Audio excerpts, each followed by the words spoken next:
Hello दोस्तों, मैं रोहित कुमार और आप देख रहे हो अपना YouTube channel no doubts by R K. कैसे हो दोस्तों? आशा कि आप अच्छे होंगे। फ्रेंड्स, आज आपका टॉपिक है मोस्ट इम्पोर्टेंट, जिसका नाम है प्रमुख भारतीय शासक और उनकी उपाधि। फ्रेंड्स, मैं आपसे एक बात पहले बोलता हूँ कि आप सबसे पहले वीडियो को शुरू से एंड तक देखना। यदि ये वीडियो आपको अच्छी लगे तब आप इस वीडियो को लाइक और शेयर जो करना। फ्रेंड्स, ये तो आपकी इच्छा है कि आप वीडियो को लाइक करो या मत करो, शेयर करो या मत करो, लेकिन आप बस मेरी एक बात मानना कि आप अपने टॉपिक वाइज नोट्स बना लेना। और यदि आप मेरे अनुसार पढ़ते हो ना तो नौकरी तो आपको 100% मिल जाएगी, आपका नंबर 100% आ जाएगा। लेकिन मेरी शर्त एक है कि आपको अपने नोट्स बनाने पड़ेंगे टॉपिक वाइज। ठीक है फ्रेंड्स, देखो यहाँ से ये क्वेश्चन बनता है आपका कि बिंदुसार को कौन सी उपाधि मिली थी। तो इन्हें मिली थी अमित्रघात की, अमित्रघात की। ठीक है फ्रेंड्स, ये तो आपका क्वेश्चन हो गया। अब आप देखो एक्स्ट्रा फैक्ट, जो यहाँ से आपको क्वेश्चन पूछे गए बार बार। ठीक है, आपसे ये पूछेगा कि बिंदुसार किसका पुत्र था। तो चंद्रगुप्त मौर्य का। बिंदुसार चंद्रगुप्त मौर्य का पुत्र था, मौर्य का पुत्र। ठीक है फ्रेंड्स, और यहां से एक क्वेश्चन और आता है कि मौर्य वंश के संस्थापक कौन थे। चंद्रगुप्त मौर्य। तो आप उसे भी लिखो, उसे आप यहां लिख लो।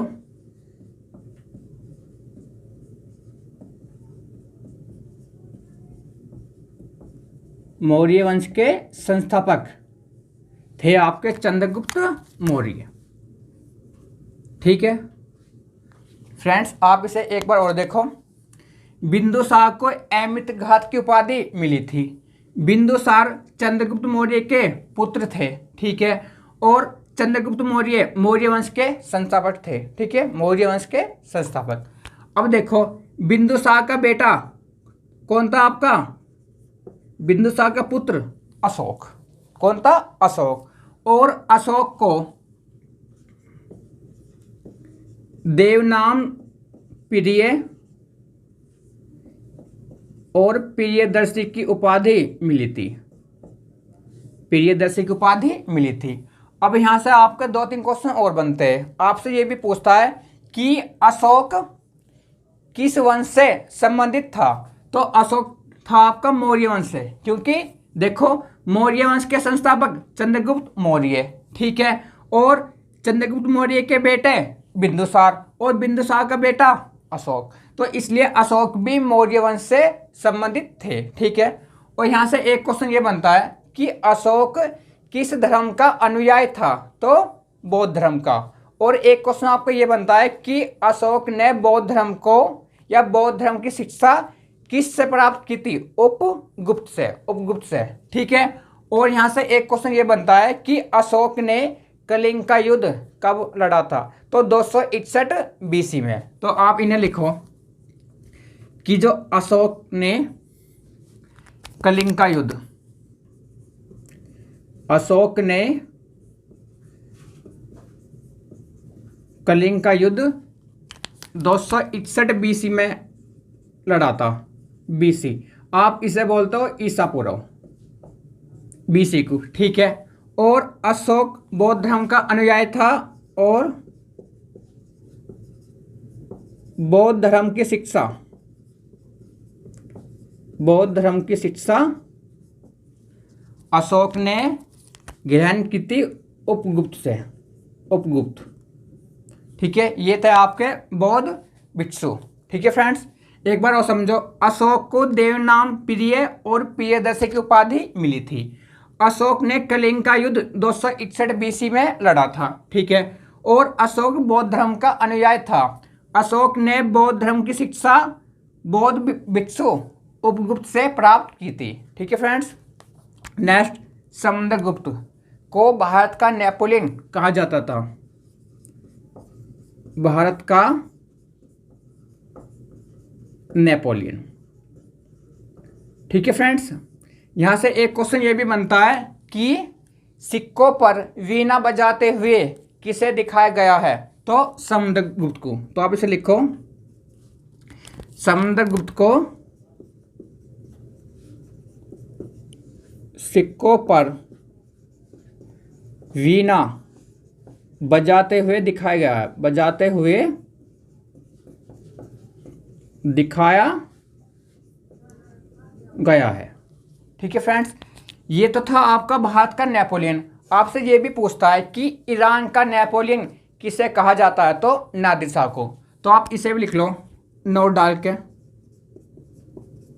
के आप इसे भी लिखो। यदि आपसे पूछे ईरान का नेपोलियन, ईरान का नेपोलियन, तो ये आपका है नादिर शाह। ये क्वेश्चन भी आपका पूछा गया है बहुत बार। ठीक है फ्रेंड्स, एक बार और देखो, समुद्रगुप्त को भारत का नेपोलियन कहा जाता था। ठीक है, यदि आपसे पूछे ईरान का नेपोलियन, तो नादिर शाह को।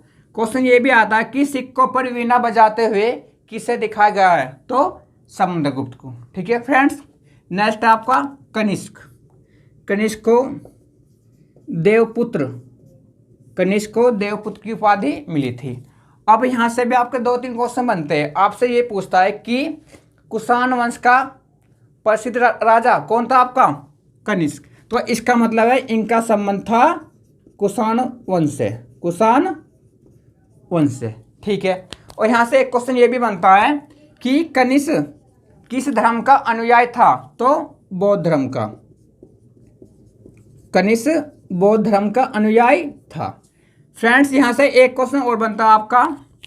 आपसे ये पूछता है एग्जामिनर कि कनिष्क का राजवैद कौन था, तो वो था आपका चरक।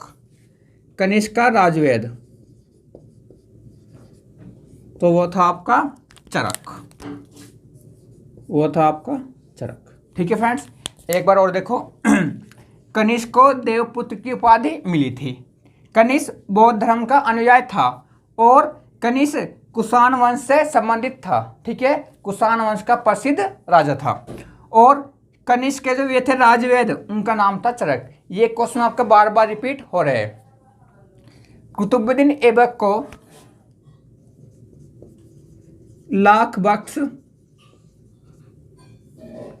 और मलिक की उपाधि मिली थी।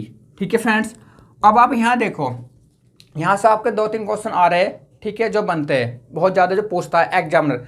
यहाँ से आपसे ये पूछेगा कि कुतुब मीनार को किसने बनवाया था। कुतुब मीनार और 2.5 दिन का झोपड़ा, 2.5 दिन का झोपड़ा, तो ये आपका बनाया था कुतुबुद्दीन ऐबक ने। बाकी आप ये भी जानते हो कि कुतुब मीनार के कार्य को पूरा इल्तुतमिश ने करवाया था। ठीक है, और यदि आपसे ये पूछे कि कुतुबुद्दीन ऐबक ने अपनी राजधानी किसे बनाया, अपनी राजधानी, तो ये बनाया था लाहौर को। ठीक है, और यहाँ से एक क्वेश्चन ये भी बनता है कि गुलाम वंश का संस्थापक कौन था, कुतुबुद्दीन ऐबक। ठीक है, तो आप इसे भी लिखो,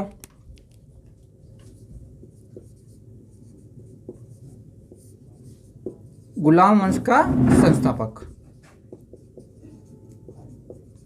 ठीक है, तो ये था आपका कुतुबुद्दीन ऐबक। यदि आपसे ये पूछे कि गुलाम वंश का वास्तविक संस्थापक कौन था, तो वो था आपका इल्तुतमिश। ठीक है फ्रेंड्स, अब आप इसे एक बार देखो, कुतुबुद्दीन ऐबक को लाख बख्श और मलिक की उपाधि मिली थी। ठीक है, और इन्होंने कुतुब मीनार और 2.5 दिन का झोपड़ा बनवाया था। और कुतुबुद्दीन ऐबक ने अपनी राजधानी लाहौर बनाई थी।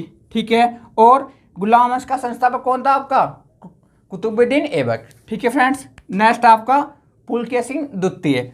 पुलकेशिन द्वितीय को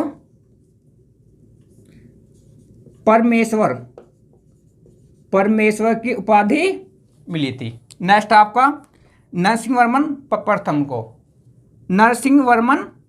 को इन्हें वातापी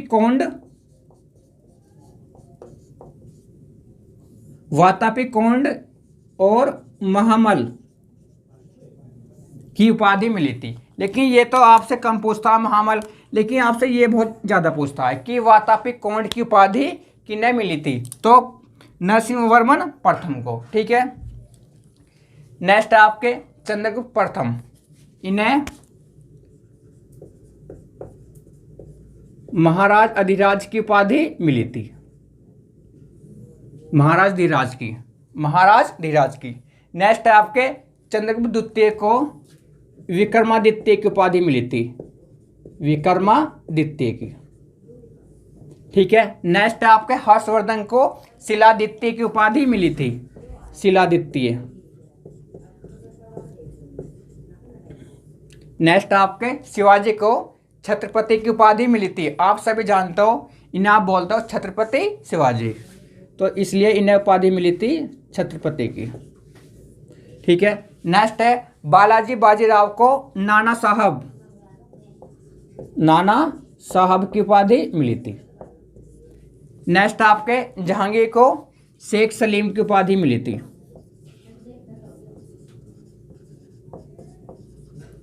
और नेक्स्ट है आपके औरंगजेब, इन्हें बादशाह गाजी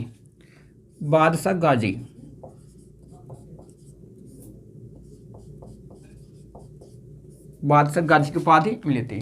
फ्रेंड्स, अब मैं आपसे बोलता हूँ, यदि ये वीडियो आपको पसंद आई हो तो प्लीज़ आप इस वीडियो को लाइक और शेयर जरूर करना। और यदि अभी तक आपने अपने channel no doubts by RK को सब्सक्राइब नहीं किया है तो सबसे पहले आप सब्सक्राइब कर लेना। थैंक यू दोस्तों।